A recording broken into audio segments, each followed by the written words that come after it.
নমস্কার বন্ধুরা, আমার বৃষ্টিপর্ণা চ্যানেলে আপনাদের স্বাগত। আজ আমি চলে এসেছি মিক্স সবজির একটা রেসিপি নিয়ে। এই সময় দেখবেন এই রকম মিক্স সবজি খেতে এত সুন্দর লাগে।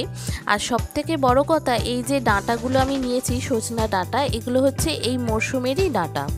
এগুলো দেখুন একদম কচি নরম, একদম গলে যাবে, এত সুন্দর খেতে হয়। আর বেগুন আলু বড়ি দিয়ে এই ডাঁটার তরকারি দারুণ খেতে লাগে। এই ডাঁটাগুলোকে প্রথমে আমি কেটে নেব। এগুলো খোলা ছাড়ানোর কোনো দরকার নেই, ভালো করে কেটে ধুয়ে নিলেই হবে। আর আলু বেগুনও কেটে নেব, সাথে পেঁয়াজ টমেটোও একটু কেটে নিয়েছি আমি। এটা দিয়েই করব আজকে মিক্স সবজি। এই সজনে ফুলের মতো সজনের ডাঁটাও কিন্তু খুব উপকারী। এতে কিন্তু vitamin A, B1, B2, B3 এবং সি প্রচুর পরিমাণে আছে।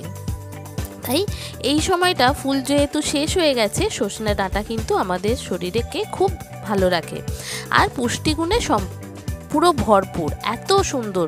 আর এই ডাঁটা খাওয়া যেমন উপকারী তেমন টেস্টিও বটে। এই তরকারিটা এত ভালো খেতে লাগে, কখন যে এক থালা ভাত শেষ হয়ে যাবে আপনি বুঝতেও পারবেন না, এত সুন্দর খেতে হয়। তো প্রথমে সব সবজিগুলো কেটে নিয়েছি, নিয়ে এবার আমি কড়াইতে তেল দেব। দিয়ে প্রথমে আগে যেহেতু বেশি পরিমাণে তেল আছে, আগে বড়িগুলো ভেজে নেব। বেশি তেলেতে বড়িগুলো ভাজলে বড়িগুলো একটু ভাজাও খুব ভালো হয়, আর বড়িতে তেলটাও দেখবেন কম টানে। আর যে কম তেলে দিলে বড়িগুলো দেখবেন সব তেল টেনে নিয়েছে। সেই জন্য বড়িগুলো আগে ভালো করে ভেজে নেব।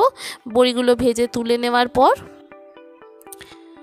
দেখুন খুব এত ভালো খেতে লাগে এই সজনে ডাঁটা।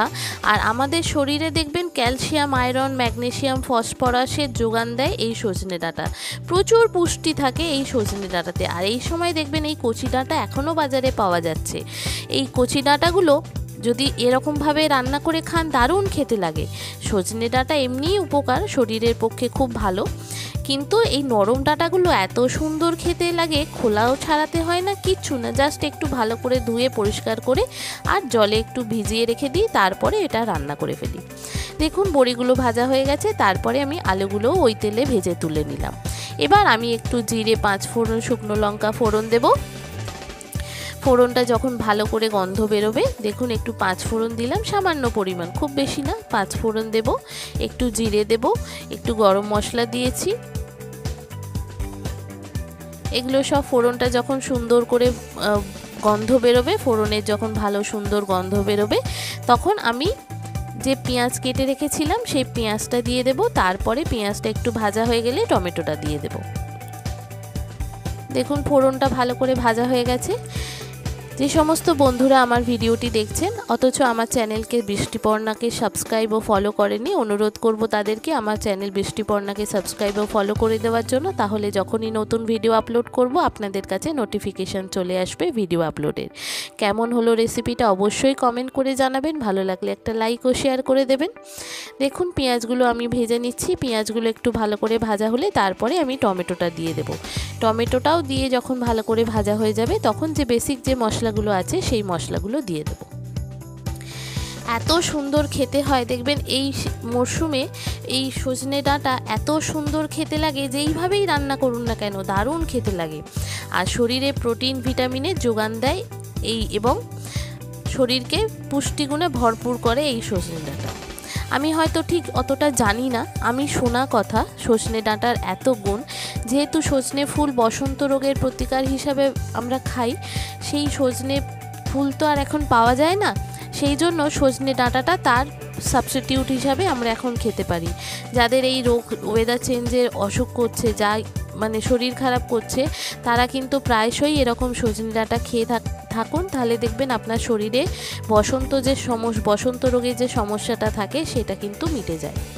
এবার দেখুন আমি নুন, হলুদ, জিরে গুঁড়ো, ধনে গুঁড়ো, লঙ্কার গুঁড়ো সব এক এক করে দিয়ে দিয়েছি। সামান্য একটু মিষ্টি দিলাম।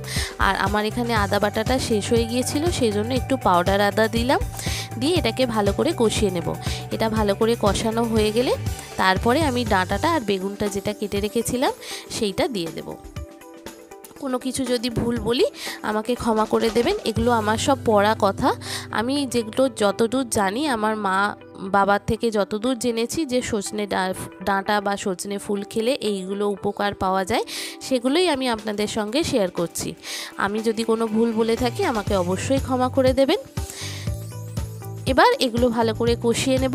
কষিয়ে নেওয়ার পর তারপরে পরিমাণ মতো জল দেব, দিয়ে এটা সিদ্ধ হতে দেব।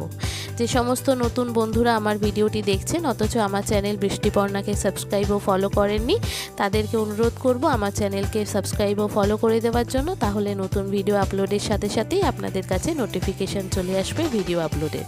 কেমন হলো রেসিপিটা অবশ্যই কমেন্ট করে জানাবেন, ভালো লাগলে একটা লাইক ও শেয়ার করে দেবেন।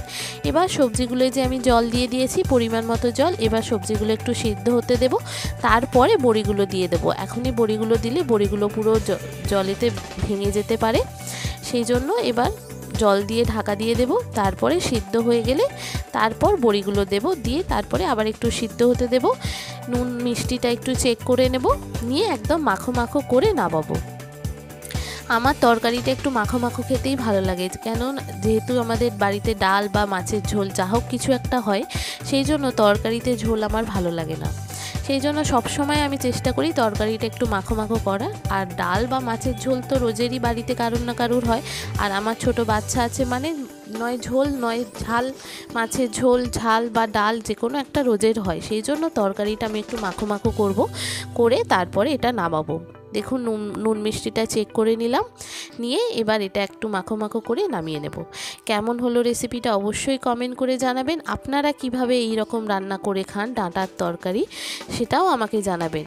কেমন হলো জানাবেন, আর যদি ভালো লাগে তাহলে একটা লাইক ও শেয়ার করে দেবেন। আর যে সমস্ত নতুন বন্ধুরা দেখছেন আমার চ্যানেলকে, যারা দেখছেন তারা অবশ্যই সাবস্ক্রাইব ও ফলো করে দেবেন, তা না হলে আমি যখনই নতুন ভিডিও আপলোড করব আপনাদের কাছে নোটিফিকেশন আসবে না ভিডিও আপলোডের। কেমন হলো অবশ্যই জানাবেন কিন্তু, আর আপনারাও কি এইভাবে রান্না করেন সেটাও আমাকে জানাবেন। এগুলো সব আমার মা আমার যা এরকমভাবে রান্না করে, তাদের থেকেই আমি দেখে শিখেছি, তো সেইটাই আপনাদের সঙ্গে আজকে শেয়ার করলাম। এই রকম নরম ডাঁটার এই রকম বড়ি দিয়ে তরকারি দারুণ খেতে হয়, গরম ভাতে জাস্ট ওয়াও। আগে না খেয়ে থাকলে বন্ধুরা এইভাবে একবার বানিয়ে নিতে পারেন। কেমন হলো রেসিপিটা অবশ্যই জানাবেন, খুব সুন্দর খেতে হয়। আগে না খেয়ে থাকলে এইভাবে একবার ট্রাই করতে পারেন, বড়ি দিয়ে সজনে ডাঁটা দিয়ে বেগুন দিয়ে আলু দিয়ে এই রকম একটা মাখো মাখো তরকারি, খুব সুন্দর খেতে হয়, দেখতেও যেমন সুন্দর হয় আর খেতেও খুব সুন্দর হয়। অল্প মশলা দিয়েছি, খুব বেশি মশলা দিইনি, তেল মশলা খুবই কম, দেখেছেন তেল একটুকু উপরে নেই, শরীরের পক্ষে খুবই উপকারী। আর এই রকম ডাঁটা তো খুবই বাজারে ভালো পাওয়া যায়, খুবই খেতে ভালো। আর এইভাবে একবার রান্না করে দেখবেন, খুব সুন্দর খেতে লাগে। কেমন হলো জানাবেন। থ্যাংক ইউ বন্ধুরা।